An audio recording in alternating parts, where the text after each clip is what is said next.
बुद्धरत्न, धम्मरत्न आणि संघरत्न या तीन रत्नांना त्रिवार अभिवादन करतो.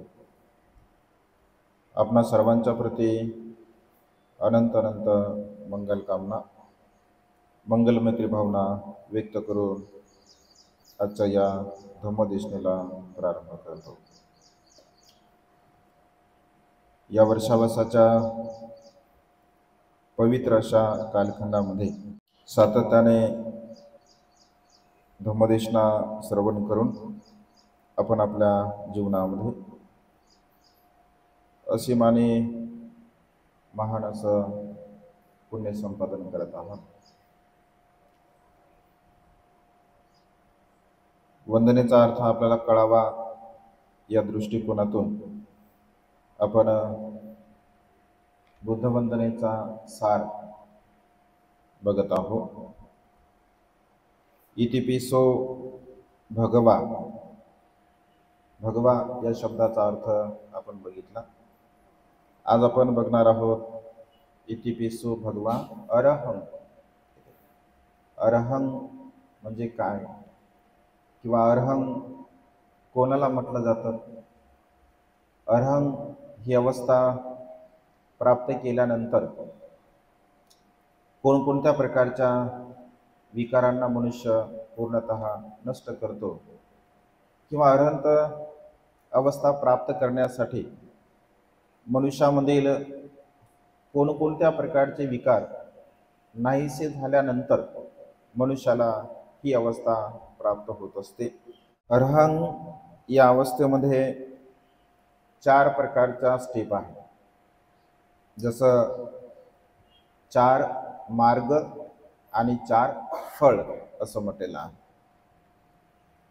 श्रोतापन्न मार्ग, श्रोतापन्न फळ, सकृतागामी मार्ग, सकृतागामी फळ, अनागामी मार्ग, अनागामी फळ, अरहंत मार्ग आणि अरहंत फळ. अशा प्रकारच्या या 4 पायऱ्या, 4 स्टेज आणि 4 प्रकारची फळं जो अरहंत होत असतो तर त्यांना हे प्राप्त होत असतं. त्यांना निर्वाण सुद्धा म्हटलं जातं. अरहंत म्हणजे निर्वाण अवस्था. अरहंत अवस्था म्हणजे ज्या मनुष्यांचं चित्त, जे मन अत्यंत प्रसन्न आहे, अत्यंत आनंदित आहे आणि सदा सर्व काळ त्याच्या चित्ताची अवस्था ही निर्मळ असते. म्हणजे ज्याप्रमाणे पांढरशुभ्र वस्त्र असते, पांढरशुभ्र वस्त्रावरती कुठल्याही प्रकारचा डाग आपल्याला पाहायला मिळत नाही, अगदी तशाच प्रकारचं निर्विकार चित्त अरहंत व्यक्तींचं असते. अरहंत उपासक सुद्धा होतो, उपासिका सुद्धा होतात, भिक्षू आणि भिक्षुणी तर अरहंत असतातच. परंतु अरहंत ही जी अवस्था आहे, जर समजून घ्या, बुद्ध तत्वज्ञानामध्ये श्रोतापन्न अनेक उपासक होते, सकृतागामी सुद्धा होते. अनागामी अवस्था प्राप्त केल्यानंतर म्हणजे अरहंत पदाचं जे स्टेज आहे किंवा अरहंत पदाचा जो भार आहे तर तो सर्वसामान्य व्यक्ती सहन करू शकत नाही. म्हणजे त्याच्या बुद्धिमत्तेचं तेवढं बल नसते आणि त्यामुळे श्रोतापन्न अवस्थेमध्ये राहून मनुष्य संसारिक अवस्थेमध्ये सुद्धा राहू शकतो. अनागामी अवस्थेमध्ये सुद्धा तो संसारामध्ये, श्रोतापन्न सकृतागामी अवस्थेमध्ये सुद्धा तो संसारामध्ये राहू शकतो. परंतु अनागामी अवस्थेमध्ये तो मात्र संसाराचा त्याग करत असतो. कारण संसारिक ज्या काही आसक्ती असतात त्या सर्व प्रकारच्या संसारिक आसक्ती अनागामी अवस्थेमध्ये पूर्णपणे नष्ट होतात आणि त्याचं चित्त, मन पूर्णतः निर्मळ बनत असते. आणि त्या अवस्थेमध्ये म्हणजे अरहंत पदाची अगदी पूर्व अवस्था, अनागामी अवस्था म्हणजे त्या अवस्थेमध्ये जर समजून घ्या त्या व्यक्तीला असं वाटलं की आपल्याला पुन्हा आणखी जीवन जगायचं आहे, तर तो व्यक्ती जर प्रवजित झाला म्हणजे तो जर भिक्षू बनला तरच तो जिवंत राहत असतो. जर समजून घ्या तो भिक्षू बनला नाही तर तो परिनिवृत्त होतो, म्हणजे आपलं शरीर तो स्वतः त्यागत असतो. आपल्या भाषेमध्ये त्याला मृत्यू असं म्हटलं आहे. मग कधी कधी असे प्रसंग आहेत की त्यांना असं वाटतं की आपण आता हे आपलं संपूर्ण जीवनामध्ये जे काही करण्यासारखं होतं ते पूर्णपणे केलेलं आहे आणि त्यामुळे मृत्यूला प्राप्त झाल्यानंतर ते पुन्हा देवतागतीला प्राप्त होतात आणि तिथे दुःखमुक्त होत असतात. कारण जसं मिलिंद प्रश्नामध्ये बनते नागसेनला मिलिंद राजा प्रश्न करतो की म्हणते, ग्रस्त व्यक्ती अरहंत अवस्थेमध्ये जिवंत का राहू शकत नाही? तर म्हणते उदाहरण देतात की सर्वसामान्य व्यक्तींची जी कर्तव्य असतात आणि एखाद्या प्रज्ञावान व्यक्तींची जी कर्तव्य असतात ती मात्र भिन्न भिन्न असतात.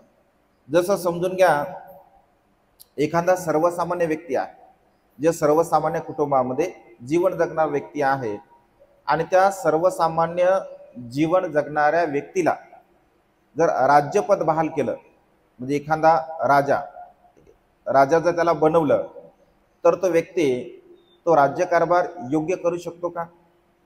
करू शकत नाही. का करू शकत नाही? कारण राज्यकारभार करण्यासाठी लागणारी जी प्रज्ञा आहे, जी बुद्धिमत्ता आहे, जे चातुर्य आहे, जे बल आहे, शक्ती आहे, तर ती त्याच्याकडे नसते. अगदी तशाच प्रकारे असं म्हटलं आहे की अरहंत पदाचा एवढा भार असतो, एवढं मोठं ते पद असतं, तर ते एवढं मोठं पद सर्वसामान्य व्यक्ती त्याला सहन करू शकत नाही. जे काशाय वस्त्रामध्ये एवढं बल आहे, एवढी शक्ती आहे की काशाय वस्त्र जर त्या व्यक्तीने धारण केलं तर तो त्या अवस्थेला म्हणजे प्राप्त होऊ शकतो आणि तो पुन्हा सुद्धा या संसारामध्ये जिवंत राहू शकतो. परंतु अरहंत अवस्था भिक्षूंना सुद्धा, भिक्षुणींना सुद्धा, उपासकांना सुद्धा आणि उपासिकांना सुद्धा प्राप्त होऊ शकते. कारण अनेक प्रकारचे उपासक आणि उपासिका बौद्ध साहित्यामध्ये आपल्याला पाहायला मिळतात. जसं माता विशाखा वयाच्या 7व्या वर्षी जेव्हा भद्य नगरमध्ये भगवंत येत असतात, पहिल्याच उपदेशामध्ये तिचे आजोबा मेंढक श्रेष्ठी माता विशाखेला घेऊन जातो भगवंताकडे. भगवंत तिच्या चेहऱ्याला अनुसरून उपदेश करतात. बघा, वयाची 7 वर्षाची माता विशाखा तेव्हा असते, परंतु तिची जी बुद्धिमत्ता आहे ती अत्यंत प्रगाढ असते, प्रज्ञावान असते माता विशाखा. आणि प्रज्ञावान असल्या कारणाने पहिल्याच उपदेशामध्ये ती श्रोतापन्न अवस्थेला प्राप्त होत असते. अनाथ पिंडक सुद्धा श्रोतापन्न अवस्थेला प्राप्त झाले होते. राजा बिंबिसार सुद्धा श्रोतापन्न अवस्थेला प्राप्त झाले होते. असे अनेक उपासक उपासिका भगवंताच्या काळामध्ये श्रोतापन्न अवस्था असेल, सकृदागामी अवस्था असेल, या अवस्थेने ते जीवन जगत होते. तर आपण बघूया श्रोतापन्न अवस्था म्हणजे काय. दुःखमुक्तीच्या मार्गातील ही पहिली अवस्था आहे. 4 प्रकारच्या अवस्था, श्रोतापन्न, सकृतागामी, अनागामी आणि अरहंत, अशा प्रकारच्या 4 अवस्था आहे. तर एका अवस्थेमध्ये ज्याला भवबंधन असं म्हटलं आहे, बंधन असं म्हटलं भगवंताने, 10 प्रकारची भवबंधन. आपल्या साध्या सोप्या भाषेमध्ये जर आपण विचार करायचा झाला तर 10 प्रकारचे अडथळे जे दुःखमुक्तीच्या मार्गाकडे घेऊन जाण्यासाठी मनुष्याला 10 प्रकारचे अडथळे निर्माण होतात, ज्याला पाली साहित्यामध्ये भवबंधन अशा प्रकारचं म्हटलं जातं. तर पहिल्या श्रोतापन्न अवस्थेमध्ये 3 प्रकारची भवबंधनं नष्ट होत असतात. म्हणजे 3 प्रकारचे विकार पहिल्या अवस्थेमध्ये नष्ट होतात. आणि जो व्यक्ती जे श्रोतापन्न असतो, स्रोत अवस्थेमध्ये म्हणजे त्या प्रवाहामध्ये, दुःखमुक्तीच्या प्रवाहामध्ये तो व्यक्ती प्रवेश करत असतो. दुःखमुक्तीच्या प्रवाहामध्ये तो त्या ठिकाणी प्रवेश करत असल्यामुळे त्याला श्रोतापन्न अशा प्रकारचं म्हटलं जातं. त्या अवस्थेमध्ये 3 प्रकारचे विकार, 3 प्रकारचे भवबंधन तो नष्ट करत असतो. पहिलं भवबंधन आहे सक्काय दिठ्ठी. पहिलं भवबंधन आहे सक्काय दिठ्ठी. दुसरं भवबंधन आहे विचिकित्सा आणि तिसरं बंधन आहे शीलबद्ध परामर्श. शीलबद्ध परामर्श. तर सक्काय दिठ्ठी म्हणजे काय? सक्काय दिठ्ठी, दिठ्ठी म्हणजे दृष्टी, दिठ्ठी म्हणजे दृष्टी. सत्काय म्हणजे मिथ्या. सत्काय म्हणजे काय? मिथ्या. सत्काय दृष्टी म्हणजे ज्यांची मिथ्या दृष्टी असते. पहिल्या भवबंधनामध्ये तो मनुष्य या पहिल्या सत्काय दृष्टीला पूर्णपणे नष्ट करत असतो.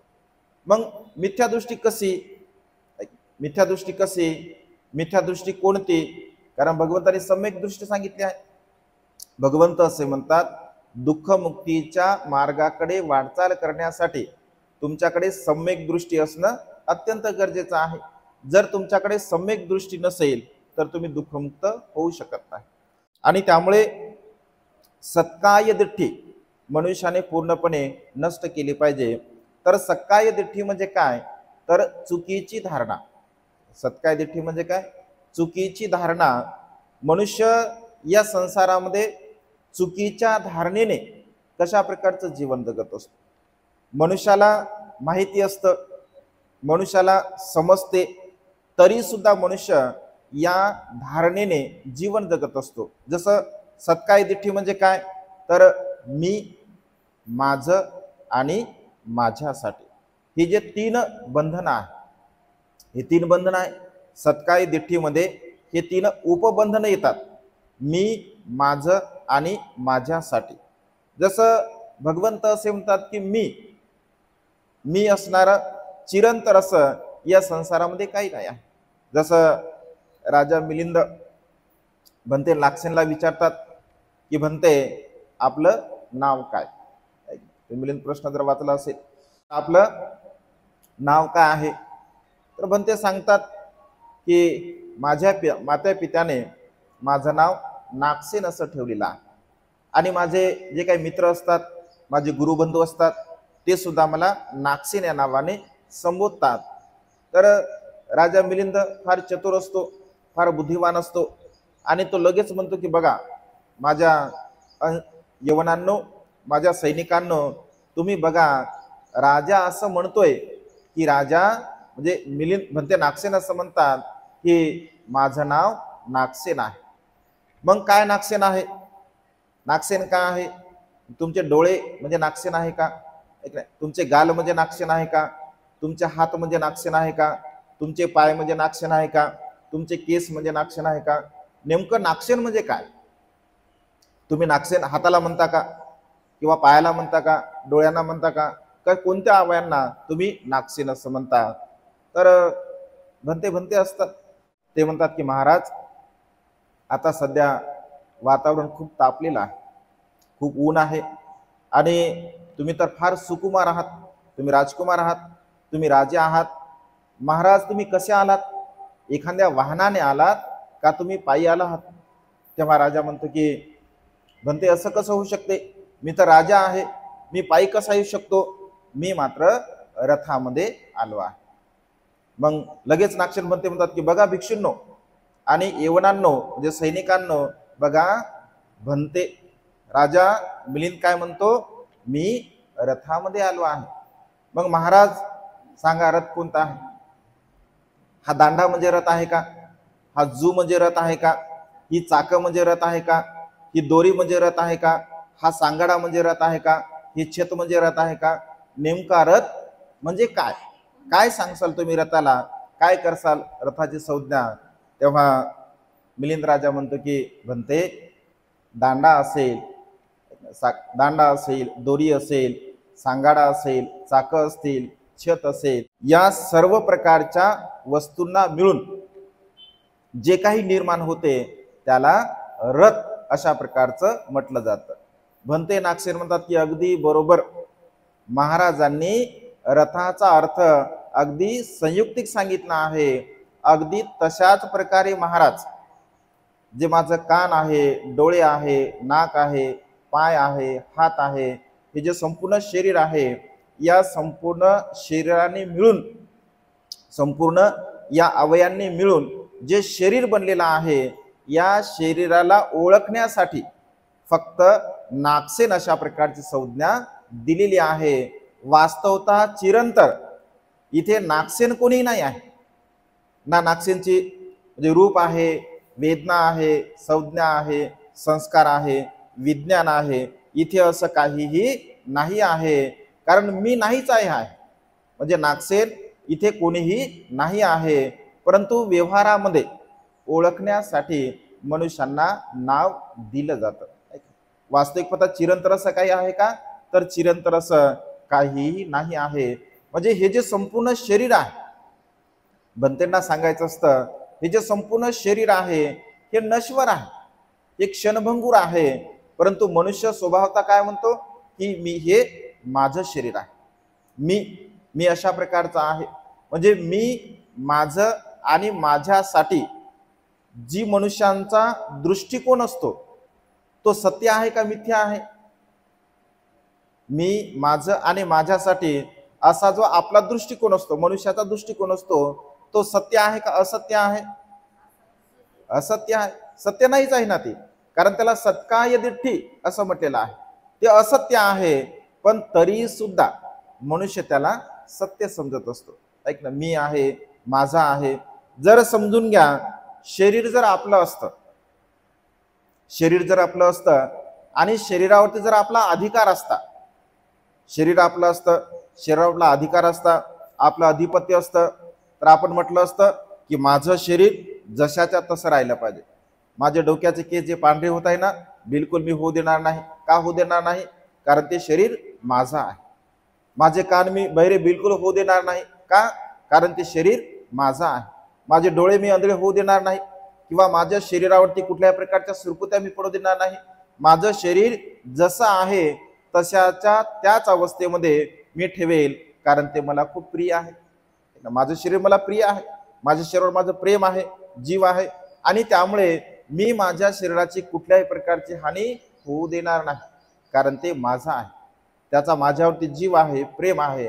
परंतु असं होऊ शकते का, असं होऊ शकत नाही. कारण मी माझं आणि माझ्यासाठी असं जे आपण म्हणत असतो, तर ते मी नावाचं काहीच नाही आहे. इथे मी नावाचं काही नाही आहे.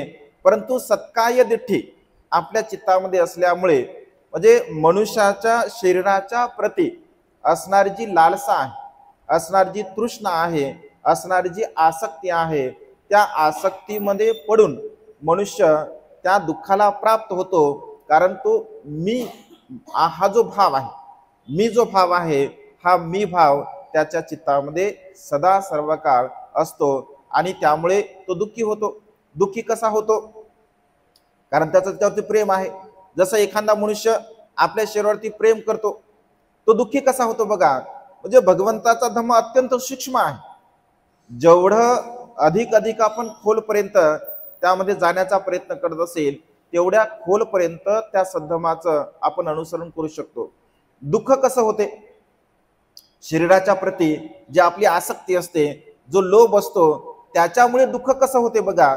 जसं समजून घ्या, तारुण्यामध्ये आपले केस काळेशार असतात, छान दिसणारे असतात, आणि उतरत्या वयामध्ये जसं काळे आपले केस आहे, अचानकपणे आपण आरशामध्ये बघतोय, अचानकपणे, आणि रोज आपण ज्या काळ्या केसांना पाहतो, जर सहज समजून घ्या, एखादा पांढरा केस आपल्या दृष्टीत जर पडला तर कसं वाटते, सुख वाटते का दुःख वाटते.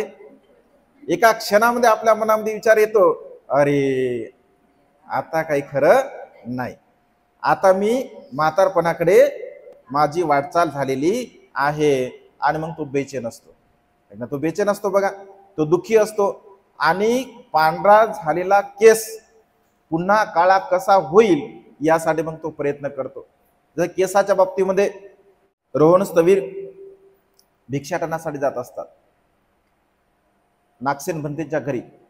तर नागसेन भंते लहान असतात, तर नागसेन भंते त्यांना विचारतात की, जे चिकित्सक असतात ते लहानपणापासून, असं म्हटलं आहे मिलिंद प्रश्नामध्ये, असं सांगितलेलं आहे की 7 वर्ष 7 महिने 7 दिवस रोहन स्थवीर नागसेन भंतेच्या घरी भिक्षाटनासाठी जात असतात, परंतु त्यांना काही भिक्षा मिळत नाही.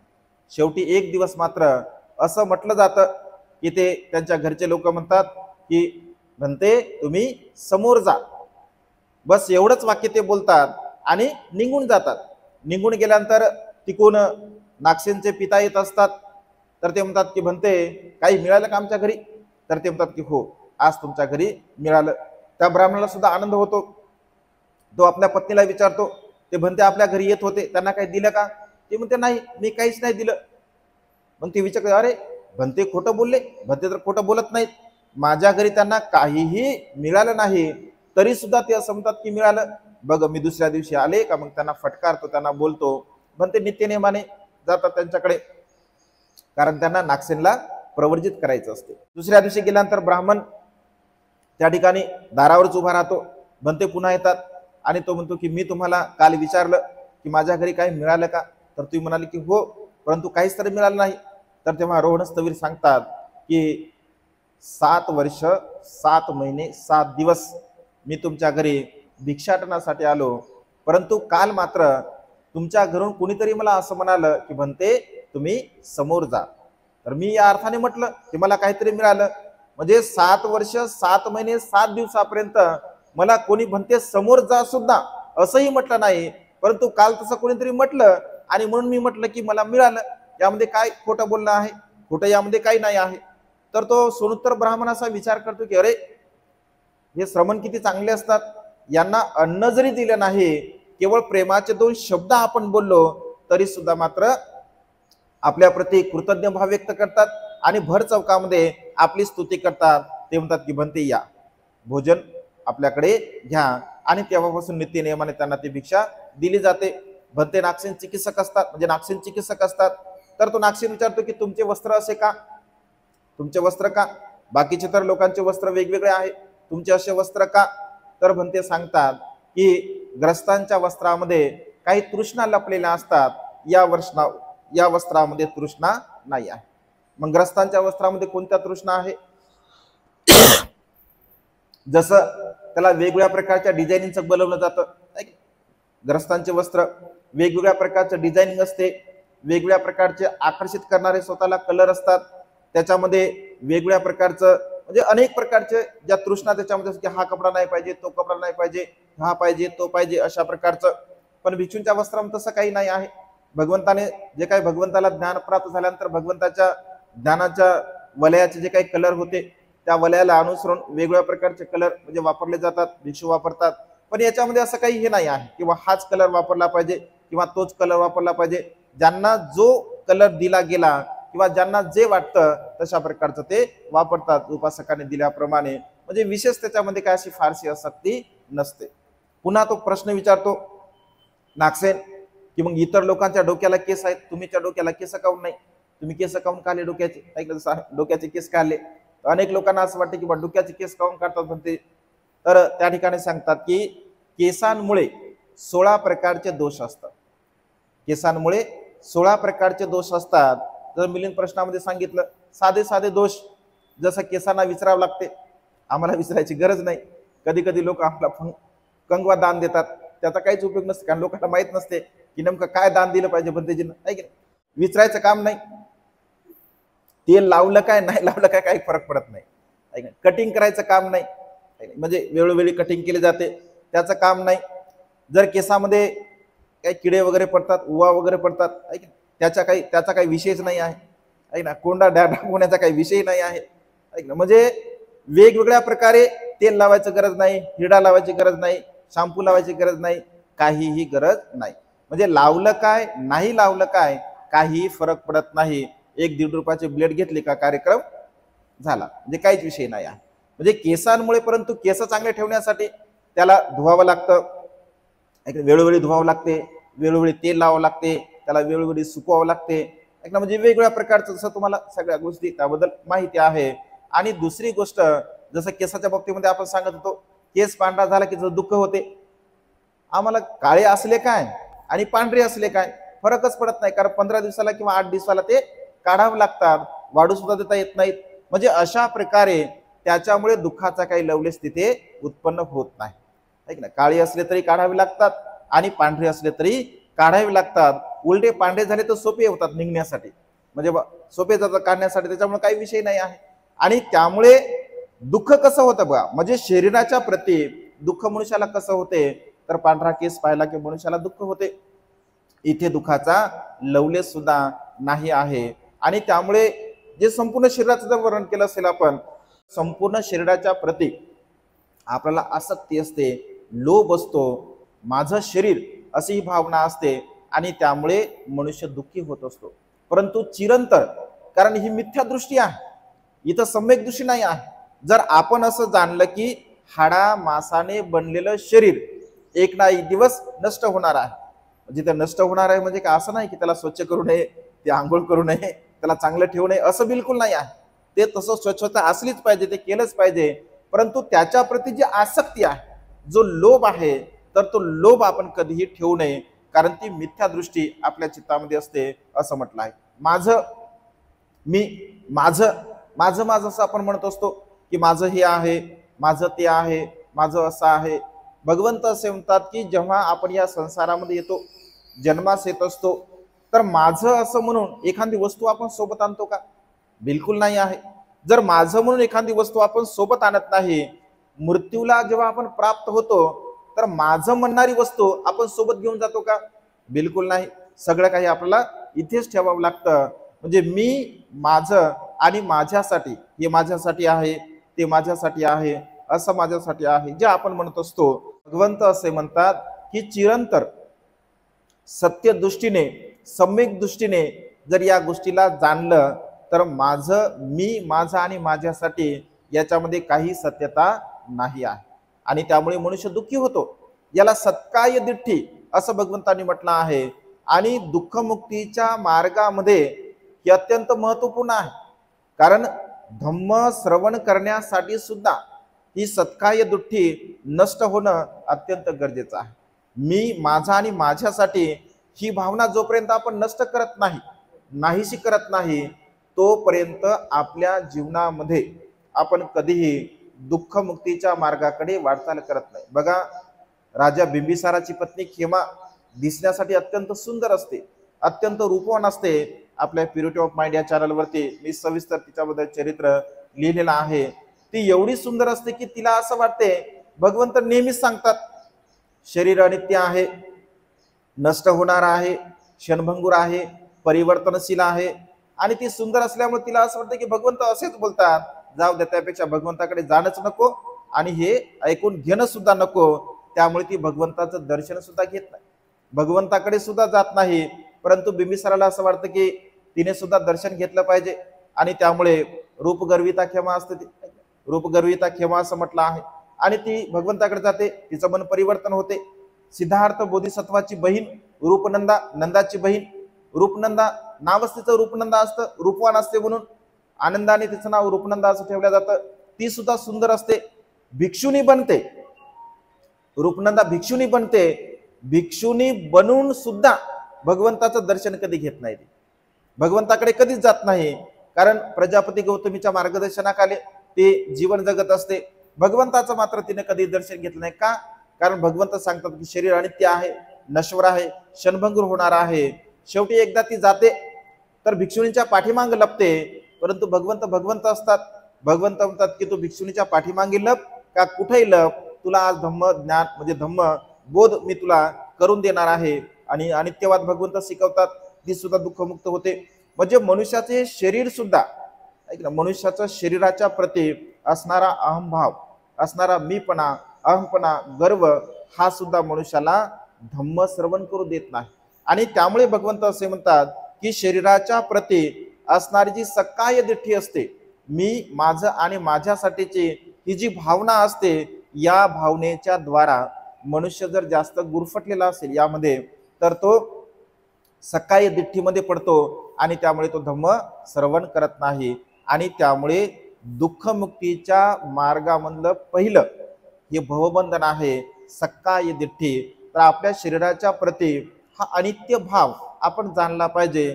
त्याला अनुसरून भगवंत असे म्हणतात की मरणानुस्मृतीची भावना आपण केली पाहिजे. रूपाने भिक्षूंना सांगताना भगवंत असे म्हणतात की तुम्ही सातत्याने मरणानं स्मृतीची भावना केली पाहिजे. जसं स्मशानामध्ये एखादं प्रेत आहे, त्या प्रेताकडे बघून आपण असं जाणलं पाहिजे की माझे शरीर असंच मरणार आहे, मी सुद्धा असंच मरणार आहे, माझे शरीर असंच पडणार आहे. माझं शरीर जसं की काळनिळं एखादं शरीर होते, अशा प्रकारच्या शरीराकडे पाहून असा अनित्य भाव केला पाहिजे की माझं हे जे दिसणारं शरीर आहे, हे माझं शरीर सुद्धा एक ना एक दिवस अशा प्रकारे काळनिळं पडणार आहे, माझं शरीर सुद्धा नष्ट होणार आहे, क्षणभंगूर आहे. अशा प्रकारची भावना, जसं एखादा मनुष्य मृत्यूला प्राप्त झाला आणि स्मशानामध्ये गेलो, आपण अंत्यविधीला स्मशानामध्ये गेलो, तर त्या क्षणापुरता थोडासा विचार मनुष्याला येते. त्या क्षणापुरता मनुष्याला विचार येते की आपण सुद्धा एक ना एक दिवस मरणार आहोत, परंतु त्याचं चिंतन मनन मात्र मनुष्य करत नाही. आणि ज्या मनुष्याला दुःखमुक्तीच्या मार्गाकडे वाटचाल करायची आहे, तर त्या मनुष्याने सातत्याने मरणानुस्मृतीची भावना केली पाहिजे, असं भगवंतांनी म्हटलं आहे. आणि आपण मरतो आणि नाही मरतो म्हटलं तरी मरणार आहे. कोणी जर म्हटलं असं की मी मरणारच नाही, तर असं होऊ शकते का की तो मरणारच नाही आहे? असं होऊ शकत नाही. भगवंत असे म्हणतात, एखादा मनुष्य असा विचार करेल की मी डोंगरामध्ये जाऊन राहतो, डोंगरावर जाऊन राहतो, मला मृत्यू येऊ नये. कोणी म्हणेल की मी एखाद्या गुफेमध्ये जाऊन राहतो, मला तिथे मृत्यू येऊ नये.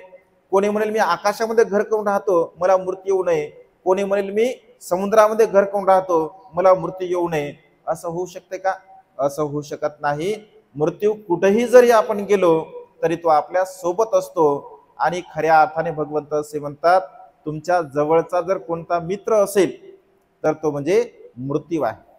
तुमच्या सुखातही सोबत असतो आणि दुःखातही सोबत असतो. सगळ्यात जवळ जर तुमच्या राहणारा कोणी असेल तर ते म्हणजे मृत्यू आहे.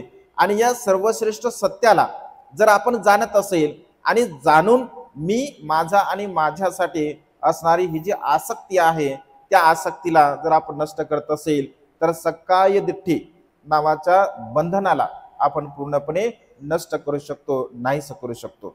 त्यानंतर असं म्हटलं आहे की दुसरं भवबंधन आहे विचिकित्सा. या संदर्भामध्ये आपण यापूर्वी सुद्धा बोललो. विचिकित्सा साध्या सोप्या भाषेमध्ये शंका कुशंका. शंका कुशंका आपल्या मनामध्ये कुठल्याही प्रकारच्या असू नये.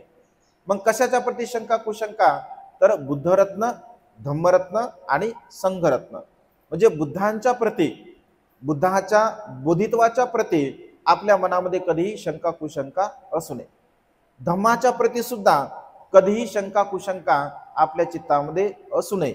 आणि संघाच्या प्रती सुद्धा आपल्या चित्तामध्ये कधीही शंका कुशंका असू नये.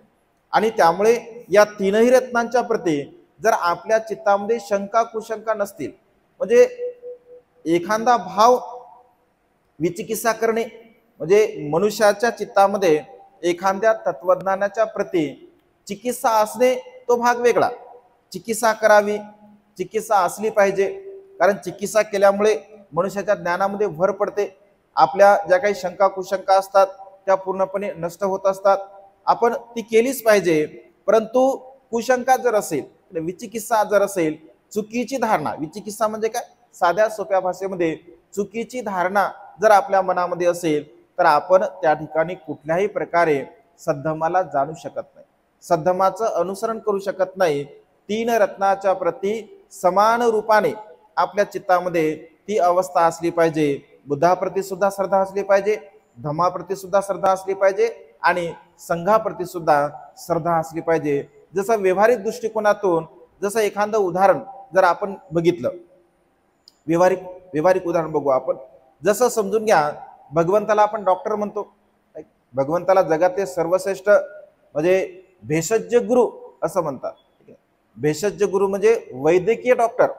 जगातला एकमेव जर डॉक्टर कोणता असेल, भेषज गुरु भगवंताला म्हटलं जातं. म्हणजे भगवंत सुद्धा डॉक्टर होते मानवी मनाचे. मानवी मनाला औषध देण्याचं कार्य भगवंताने आपल्या जीवनामध्ये केलं आणि म्हणून भगवंताला डॉक्टर असं म्हटलं जातं. म्हणजे समजून घ्या, भगवंत डॉक्टर आहे, भगवंत डॉक्टर आहेत.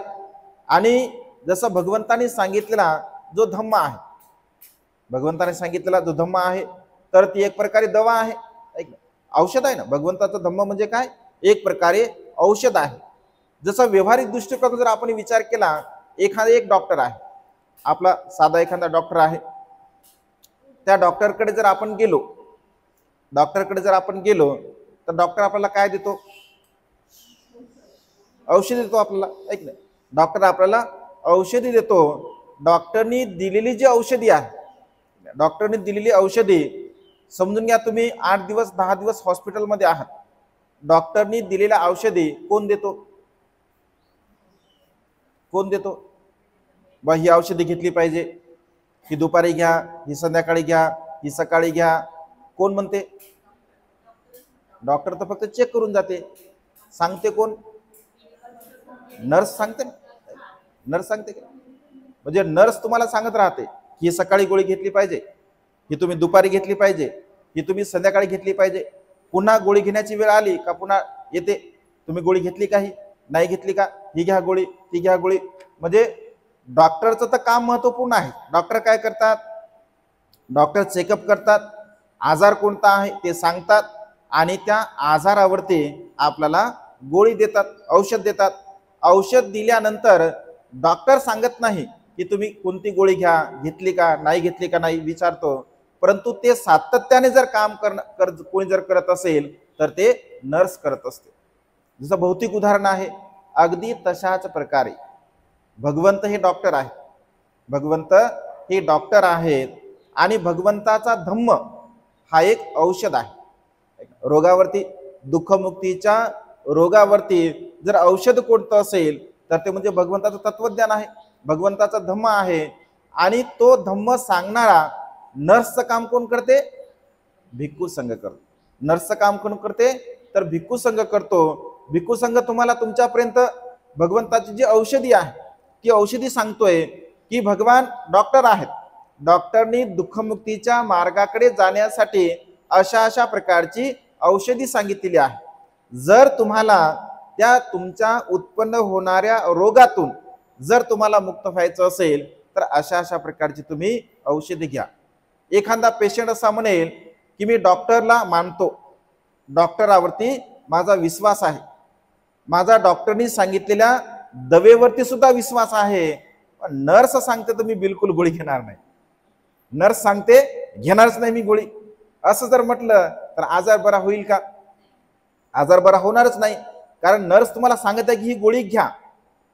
नर्स म्हणजे कोण? भिक्षू आहे. मग जर समजा तुमचा भिक्षूवर विश्वास नसेल, भंते सांगतात ना, जाऊ दे मी काय ऐकत नाही, मला काय घेणं देणं नाही, म्हणजे भंतेचे काय सांगतात? डॉक्टरनी सांगितलेली दवा म्हणजे भगवंताने सांगितलेला धम्म तुमच्यापर्यंत पोहोचण्याचं काम भिक्षू करतात. भिक्षू करतात. आणि त्यामुळे जर त्यांच्यावरती आपली श्रद्धा असेल, त्यांच्यावरती जर आपली श्रद्धा असेल तर तशा पद्धतीने आपण ते कार्य करू शकतो.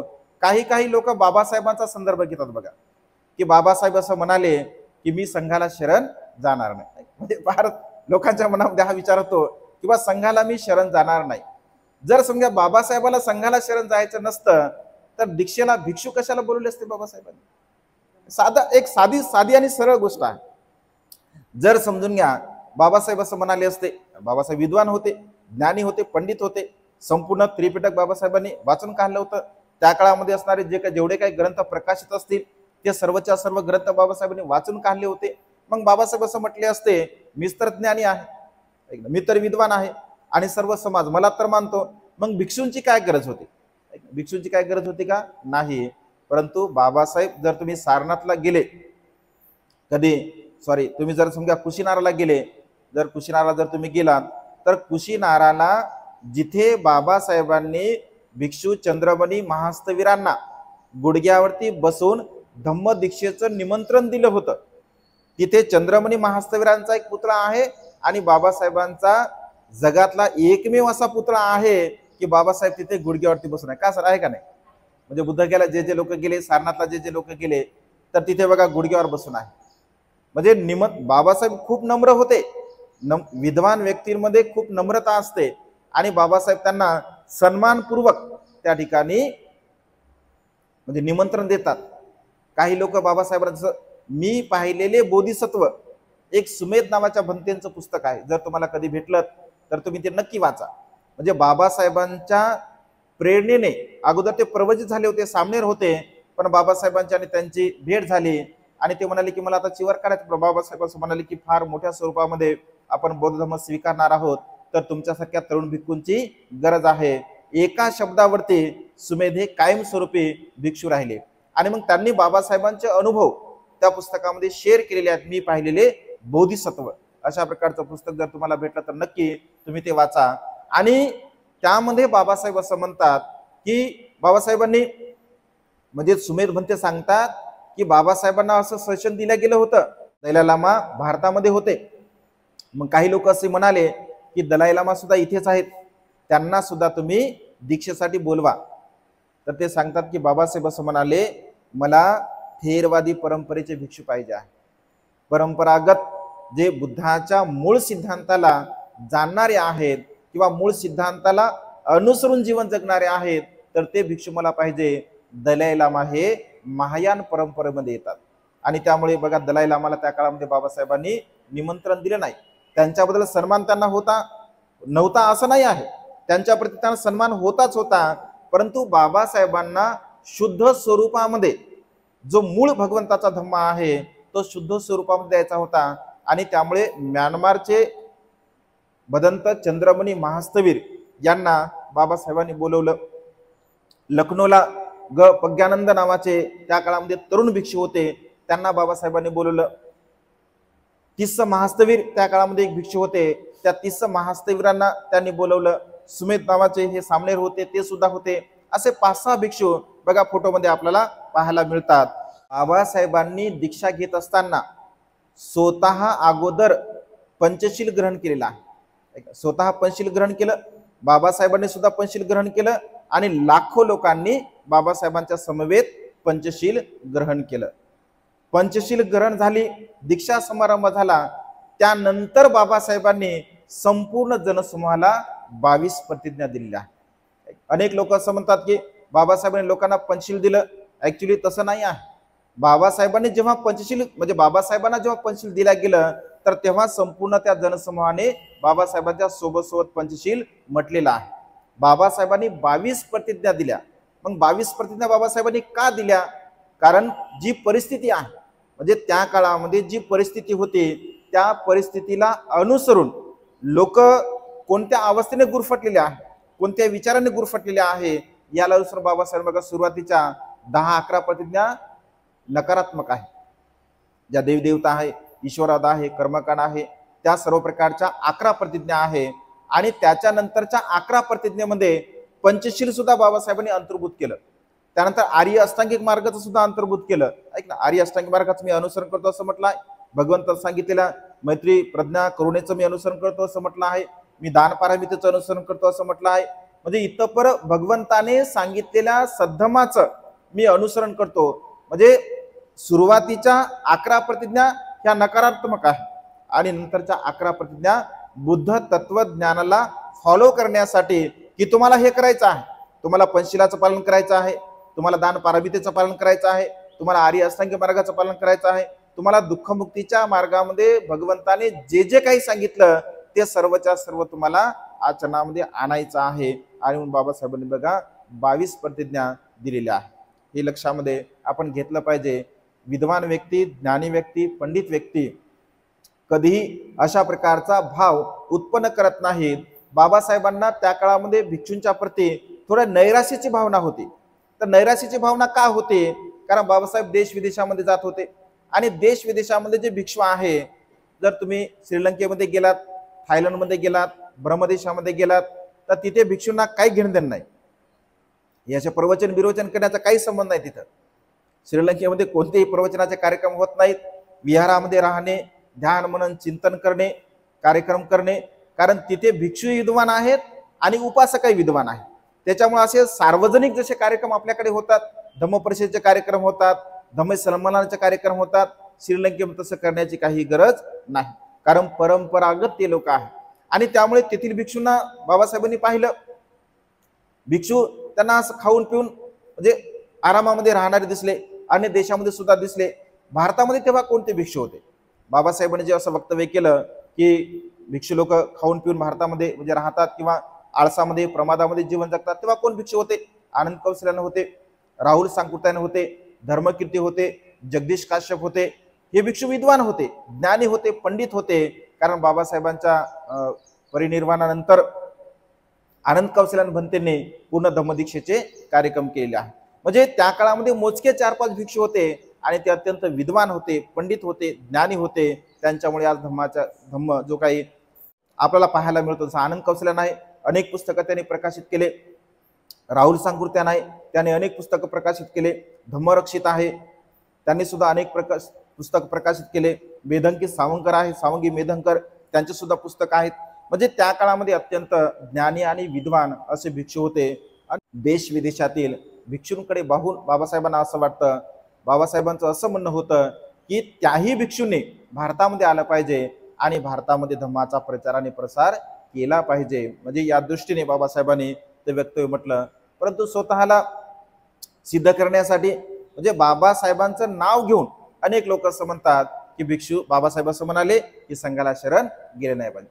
जर तुम्ही नर्सच ऐकणार नाही, डॉक्टर सांगून गेले, डॉक्टर सांगत आहेत, डॉक्टरची दवा आहे, पण नर्स तुमच्यापर्यंत येत आहे की बा हे घ्या, घेता का जरा पंचशील, घेता का जरा पारमिता, करता का जरा उपवास, कोण करते तर भिक्षू करतात. आणि त्यामुळे तीनही रत्नावरती आपली श्रद्धा असली पाहिजे. काही गोष्टी असतात, कधी कधी होतं मनुष्याच्या जीवनामध्ये, किंवा एखादे असं नाही आहे किंवा एखादा भिक्षू चांगला वागत नाही, होतं कधी कधी आपले प्रसंग असे सुद्धा येतात आणि त्यामुळे कधी कधी आपली श्रद्धा तुटते. काही प्रसंग सुद्धा घडतात, काही विनयाच्या विरुद्ध सुद्धा काही भिक्षू वागतात किंवा रागावणे, बोलणे, ह्या सगळ्या गोष्टी होत असतात. परंतु धम्माच्या प्रती संघाची व्याख्या करत असताना आपण आपल्या चित्तामध्ये अशी धारणा ठेवली पाहिजे, एच संघा अतीताच, एच संघा अनागता, पचुपन्नाच संघा अहंग वंदामी संपदा. मी संघाला शरण जातो, जो की भगवंताच्या काळामध्ये संघ होता, जो की वर्तमान काळामध्ये असणारा संघ आहे आणि भविष्यामध्ये उत्पन्न होणारा संघ आहे. या तीनही संघाला मी शरण जातो, अशा प्रकारची भावना आपण आपल्या चित्तामध्ये, आपल्या मनामध्ये आपण निर्माण केली पाहिजे. कारण अशा प्रकार संघाचं महत्व कधी कमी होत नाही, कधीही कमी होत नाही. एखादा भिक्षू समजा विनयाच्या विरुद्ध वागत असेल तर संघाचं महत्व कमी होत नाही. याचं उदाहरण देत असताना भगवंत असे म्हणतात, जसं एखादं गुलाबाचं झाड आहे, एखादं गुलाबाचं झाड आहे, म्हणजे गुलाबाच्या झाडाला येणारी गुलाबाची फुलं सर्वच काय फुलतात का? सर्वच फुलतात का? फुलत नाहीत. कधी कधी बघा कळ्या असतात, कळ्या कधी कधी खाली पडून जातात. कधी कधी एखादं फूल थोडंसं उमलते, त्याच्यामध्ये कधी कधी किडे पडतात आणि त्या किड्याच्या द्वारा ते फूल खाली पडते. म्हणजे कळ्याहून फूल पडलेलं किंवा किडे लागून फूल पडलेलं किंवा कोणी तोडलेलं झाडाचं फूल कोणी तोडलेलं आहे. म्हणजे ह्या प्रक्रिया घडल्यानंतर त्या गुलाबाच्या झाडाचं महत्व काय कमी होते का? एक फूल तोडल्यानंतर, 2 फूल तोडल्यानंतर, 5 फुल्यानंतर गुलाबाच्या झाडाचं महत्व कमी होते का? बिलकुल कमी होत नाही. अगदी तशाच प्रकारे भगवंत असे म्हणतात की संघाचं महत्व सुद्धा गुलाबाच्या झाडाप्रमाणे आहे. एखादा भिक्षू चिवर काढून गेला, एखादा भिक्षू विनयाच्या विरुद्ध वागला किंवा त्यानं वाईट कर्म केलं किंवा कुठे चिवर काढून घरी गेला, म्हणजे त्याने त्याचे कर्म केले. कारण कसं असतं की मनुष्याच्या जीवनामध्ये कर्म अत्यंत महत्वपूर्ण आहे. म्हणजे चांगल्या कामामध्ये सातत्यपूर्ण जीवन जगणे ही साधी आणि सोपी गोष्ट नाही आहे. लोकप्रवाह आहे, लोकधर्म आहे आणि त्या लोकप्रवाहाला अनुसरून, त्या लोकधर्माला अनुसरून कधी कधी अशा प्रकारचे प्रसंग संसारामध्ये उत्पन्न होत असतात. परंतु आपण आपली श्रद्धा कधी ढळू नाही दिली पाहिजे. जर आपण आपली श्रद्धा जर ढळू देत असेल तर त्या ठिकाणी विचिकित्सा आपल्या चित्तामध्ये निर्माण होते आणि बुद्धरत्न, धम्मरत्न आणि संघरत्न या 3 रत्नांच्या प्रती जर आपल्या चित्तामध्ये विचिकित्सा नसेल तरच आपण दुःखमुक्तीच्या मार्गाकडे वाटचाल करू शकतो, अन्यथा वाटचाल आपण करू शकत नाही. आणि त्यामुळे भवबंधन म्हणजे दुःखमुक्तीच्या मार्गातील श्रोतापन्न अवस्थेमधील हे दुसरं भवबंधन आहे, ज्याला विचिकित्सा असं म्हटलेलं आहे. त्यानंतर तिसरं भवबंधन आहे शीलबद्ध परामर्श. शीलबद्ध परामर्श हे तिसरं भवबंधन. श्रोतापन्न अवस्थेमध्ये 3 भवबंधन येतात. जो श्रोतापन्न होत असतो याचे 3 भवबंधन हे नष्ट होतात. पहिलं भवबंधन आहे सकाय दिठ्ठी, दुसरा आहे विचिकित्सा आणि तिसरा आहे शीलबद्ध परामर्श. हे 3 भवबंधन ज्या मनुष्यांचे नष्ट होतात तो मनुष्य श्रोतापन्न अवस्थेला प्राप्त होत असतो. मग शीलबद्ध परामर्श म्हणजे काय, तर असं म्हटलं आहे की मनुष्याच्या जीवनामध्ये शीलबद्ध परामर्श मनुष्याच्या जीवनामध्ये जो कर्मकांड आहे, जे व्रतवैकल्य आहे, उपवास तपास आहे, मनुष्यांना असं वाटते की व्रतवैकल्य केल्यामुळे, उपवास तपास केल्यामुळे, शरीराला देहदंड दिल्यामुळे आपण दुःखमुक्त होऊ शकतो. जर तसं असतं तर सिद्धार्थ बोधिसत्वाने 6 वर्ष केलं, ते तपश्चर्या केली, ऐक नाही, शरीराला देहदंड दिला पूर्णपणे. बोधिसत्व असे म्हणतात की माझ्या जीवनामध्ये जेवढे कष्ट मी घेतले, जेवढी मेहनत मी घेतली, जेवढे परिश्रम मी घेतले, तेवढे या संसारामध्ये आतापर्यंत कोणीच नाही घेतले. आणि एवढं मी केलं, मी तुम्हाला खात्रीपूर्वक सांगतोय की मी हे सगळं केलेलं आहे. त्यामुळे या व्रतवैकल्यामुळे शीलबद्ध परामर्श या तत्वाला अनुसरून जर तुम्ही जीवन जगत असाल तर तुमच्या जीवनामध्ये कधीही तुम्ही दुःखमुक्त होऊ शकत नाही. अनेक लोकांना असं वाटते बघा, उपवास तापास केल्यामुळे आपण दुःखमुक्त होऊ शकतो. अनेक लोकांना वाटते व्रतवैकल्य केल्यामुळे मी दुःखमुक्त होऊ शकतो, यज्ञयाग केल्यामुळे मी दुःखमुक्त होऊ शकतो, ईश्वरवादाची आराधना पूजा उपासना केल्यामुळे मी दुःखमुक्त होऊ शकतो. काही काही लोकांना असं वाटते गंगा नदीमध्ये जाऊन डुबकी मारली का सगळे पाप आमचे धुवून निघतात. कधी कधी तर आम्ही असे काही काही लोक बघतो बघा, बुद्धगयेला आम्ही टूर घेऊन जात असतो तर लोक भेटतात आम्हाला, भंतेजी काय काय बघायला आहे, सारनाथला जेव्हा आम्ही जातो काय काय बघण्यासारखं आहे, आम्ही लोकांना सांगतो की असं असं बघण्यासारखं आहे. लगेच म्हणतात लोक, भंतेजी गंगा घाटला जायचं का आपल्याला, गंगा घाट पिक्चर मध्ये दाखवत ना गंगा घाट. भंतेजी लोक असे म्हणतात की त्या गंगा नदीत तिथे गेलो गंगा घाटला, मग ते पाणी लय पवित्र असते म्हणतात. तुम्ही जर तिथे गेलात तर तुम्ही त्या नदीच्या किनाऱ्यावर उभे सुद्धा राहू शकत नाही, तिथे उभे सुद्धा तुम्ही राहू शकत नाही. कारण ते असंख्य प्रेत, म्हणजे असंख्य प्रेत तिथे जाळले जातात आणि अर्धे जळालेले प्रेत त्या नदीमध्ये तिथे फेकल्या जातात. मागे बघा तुम्ही जर बघितलं असेल तर त्या रेतीमध्ये असे प्रेतच्या प्रेत या पावसामुळं म्हणजे आलेले होते. ते जाऊन पाणी घेतात, लगेच सुरकी मारतात, लगेच डोक्यावर असं पुन्हा टाकतात, पाणी घेतात, बॉटलमध्ये भरून आणतात, तीर्थ म्हणतात, तीर्थ आम्ही तिथून तीर्थ आणतो. म्हणजे किती लोकांचं तीर्थ ते असते काही सांगता येत नाही. म्हणजे लोकांची जी धारणा आहे बघा, मिथ्या दृष्टीमध्ये लोक जीवन जगतात. म्हणजे काय केलं पाहिजे, कसं केलं पाहिजे, काय आचरण केलं पाहिजे. आपले काही लोक लय येडे लोक आहे, लय म्हणजे प्रमाणाच्या वर लोक येडे. ते आपल्या चौदार तळ्याला लोक जातात, ऐका चौदार तळ्याला. आता बाबासाहेबांनी जो चौदार तळ्याचा सत्याग्रह केला तिथे लिहून आहे, तिथे जर तुम्ही गेलात कधी तर तिथे लिहिलेलं आहे की हा संगर म्हटलं बाबासाहेबांनी त्याला, हा संगर पाण्यासाठी नसून मनुष्यांना समता प्रस्थापित करण्यासाठी हा माझा संग्रह आहे. म्हणजे हा जो माझा संग्राम आहे, हा जो सत्याग्रह आहे, हा पाण्यासाठी नाही आहे. पाणी काय आम्हाला पियाला मिळत नाही का, पाणी आम्हाला पियाला मिळते, परंतु आम्ही सुद्धा मनुष्य आहोत. इथे जनावर पाणी पितात, इथे जनावर स्वच्छंदपणे विहार करतात, आम्ही मनुष्य असून आम्हाला इथे पाणी का पियाला मिळू नये, आमचा हा अधिकार आहे, कारण आम्ही सुद्धा मनुष्य आहोत, म्हणून हा सत्याग्रह मी केलेला आहे, असं तिथं बाबासाहेबांनी लिहून ठेवलं. हे आपले येडे लोक त्या पायऱ्यावर जातात, एकदम घाण पाणी आहे बघा. पहिलं कसं ते पाणी म्हणजे वाहतं पाणी असेल पहिलं, आता संपूर्ण तिथे वस्ती झालेली आहे, ते पाणी एकदम घाण आहे. लोक ते पाणी पितात आणि घरी सुद्धा घेऊन आणतात. काय तर म्हणे सत्याग्रह बाबासाहेबांनी केला म्हणून ते पाणी आणलं. तर ठीक आहे ना, बाबासाहेबांनी सत्याग्रह केला, अगदी बरोबर आहे. पण बाबासाहेबांनी कुठल्या उद्देशाने केला, बाबासाहेबांनी त्या काळची परिस्थिती काय होती, कशासाठी केला, याचं तुम्ही चिंतन मनन तर करा. म्हणजे बाबासाहेब जर असते तर लाता घातल्या असत्या बाबासाहेबांनी की तुला पाणी पिण्यासाठी, एवढं घाण पाणी पिण्यासाठी मी दिलं का, असं म्हटलं असते बाबासाहेब. म्हणजे लोकांच्या मनामध्ये ही जे शीलबद्ध परामर्श आहे ना, म्हणजे व्रतवैकल्य, उपवास तपास, ह्या अंधश्रद्धेमध्ये, कर्मकांडामध्ये लोक एकदम असे गुरफटलेले आहेत. आणि एवढे गुरफटलेले आहे की त्यामुळे मनुष्याला काही सुचत नाही बघा. भगवंताच्या काळामध्ये एक पुण्यका थेरीचं एक उदाहरण आलेलं आहे. एक पुण्यका थेरी असं म्हटलं आहे की राजा प्रसेनजित यांची ती दासी असते, आणि आता दासी म्हणल्यानंतर काय, सकाळी सकाळी ती पाणी आणण्यासाठी नदीवरती जाते.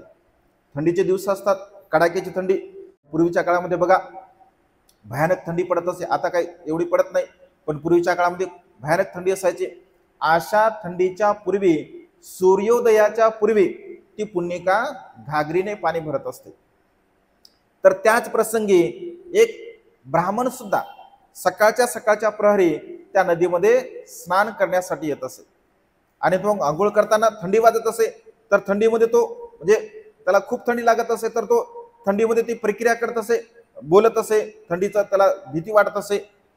मग ती पुण्यिका थेरी विचार करते, मी तर दासी आहे आणि दासी असल्यामुळे मालकाने मला सांगितलं म्हणून पाणी आणावं लागते, पण हा ब्राह्मण कोणाचा दास आहे की एवढ्या थंडीमध्ये सकाळी सकाळी या थंडगार पाण्यामध्ये तो आंघोळ करत आहे.